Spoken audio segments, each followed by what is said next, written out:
After 4 or 5 months of having my mom and them 8 hours away from purgatory, and now they could breathe, everything was better. You know, the house had a washroom. You know, my grandfather was comfortable in his own room.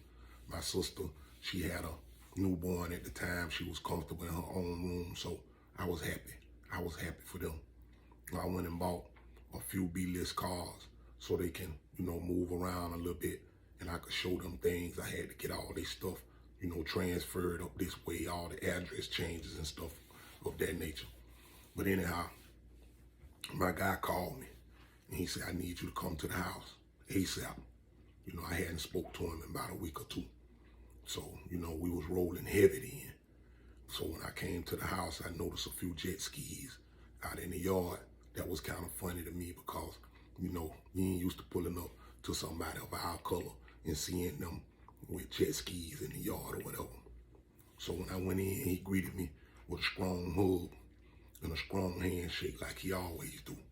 And he was asking me, is everything all right? Do you need anything? I said, no, I'm good. You know, everything is going smooth for me.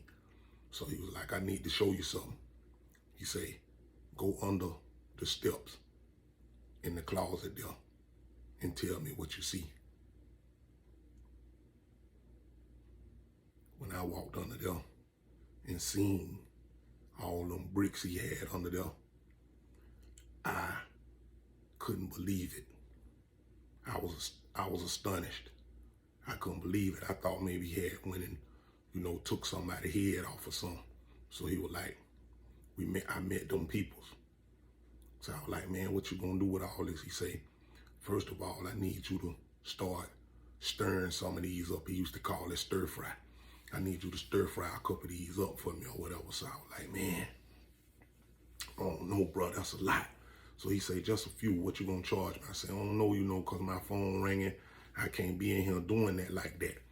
So, you know, to rewind, you guys, I had already paid my guy $2,500 to show me how to be Chef Boyardee. And he was a master chef. And he showed me the right way. He showed me step by step how to take this whole thing to the upper echelon. So anyhow, after doing about 3 of them, that would be, I think 108. I did like 108. You could do the math for yourself. He was paying me $50 per circle to cook. He wanted them individually cooked. So it took me, by being so good, it was taking me maybe about 5-10 minutes to do each one. So I did 108. So I was in the stirring all night. So I made that money. Now I'm telling him we need to have a situation set up to where we can get rid of this. And how big do you want this thing to be?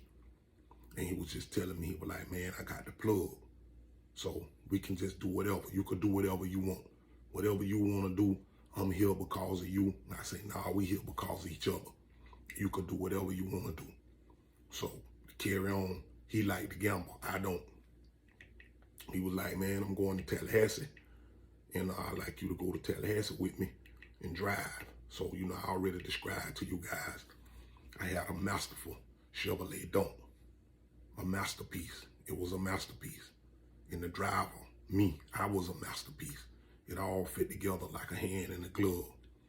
We went to Tallahassee. It was homecoming. We went and they was gambling. I took him up on High Road where they was gambling at. And just so happened where I took him at, all of the homeboys were there. And I don't mean the slouches. I mean the guys that you could give 2 or 3 of them things to, and your money gonna be straight. All the guys gonna be looking in one direction. The rubber band's gonna be straight. And I got one guy that was there that even used to spray the money with cologne. He liked this money to smell like cologne. So he was asking me, he was like, hey, you think some of these guys, man, we could, you know, put them to work or whatever? I was like, of course, we'll put them to work. So me being who I am and anybody knowing who I am, I want everybody to win that's around me. If I got big wheels, I want my homeboys with big wheels. If I got a big chain, I want my homeboys with big chains. That's just how I am. I don't like to sit on the secret. I want to see everybody eat because I have this thing of mine And I always had it since I was a child when my mama would give me $1 food stamp and I'll go get my friend Moss and give him 50 cents. If I spent a quarter, he still got 50 cents. So that left me with a solid quarter after I had to spend a quarter. I always been like that. I want to see my friends win.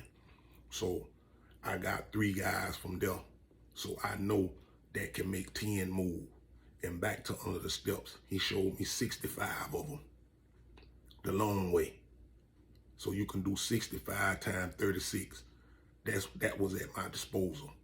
So what we would do is sometime we would set up little things and I was the catalyst. He let me do all the driving.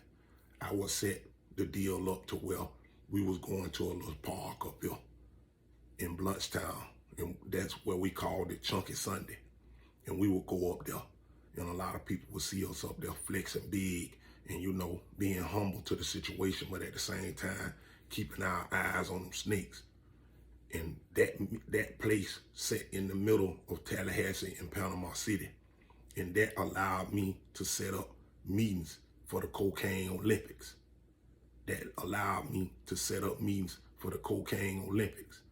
And we was handing them batons off and I was picking up a guy from Tallahassee or a guy coming from the Mariana way or moving around. This is what we were doing. And we was moving so much until it was just like it was a dream. Just imagine you waking up and you got access to 150, 200K cash and you ain't want for nothing. So me being the thinker that I am and being the ponderer like I am, I always thought this got to come crashing down. It gotta come. We moving to it. You're going too much. And then he took it a step further. He even went and found the weed plug. This guy was a master at going to other states and finding people. He was a master and he didn't play the radio. He was a smiler, but he was a mean mugger and he was a killer at the same time. I liked that about him. And he took it a step further. He took me to an apartment and he told me, I need to show you something else. I'm like, man, what you got to show me now? He said, I got to show you something else. You're going to like this. When he opened the door, the only thing I saw was weed smoke and a big screen TV and a PlayStation on. He had 5 guys in town that could handle that. They wasn't out playing around. They wasn't in no restaurants. They wasn't doing none of that. If you needed somebody handled, these guys were here just for that. I call them the PS4 killers. They was around, and these people didn't play. So to have them people to just know that that wasn't it for me because I kept working the way I was working. I was taught to work to bust it down, coming from where I come from. You understand? So having all this at my disposal was so crazy that I couldn't get no sleep. I described it to y'all a few episodes back. I couldn't get no sleep because it was too much money rolling. And I just felt like, you know, participating in this Cocaine Olympics, you're gonna hand that baton off to the wrong person one time. And then if you don't get the gold medal, you get the bronze. If you don't qualify, you go into jail. That was what it was about. And I used to talk to my guy, and he used to tell me this. He said, bro, I need you with me all the time because I could think better with you. How you talk to me, how you make me think, how you put me down to earth and make me look at things that I normally wouldn't look at.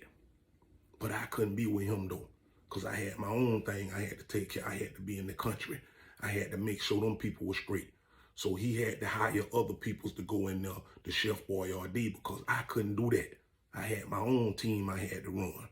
And this is what it was about, participating in the Cocaine Olympics.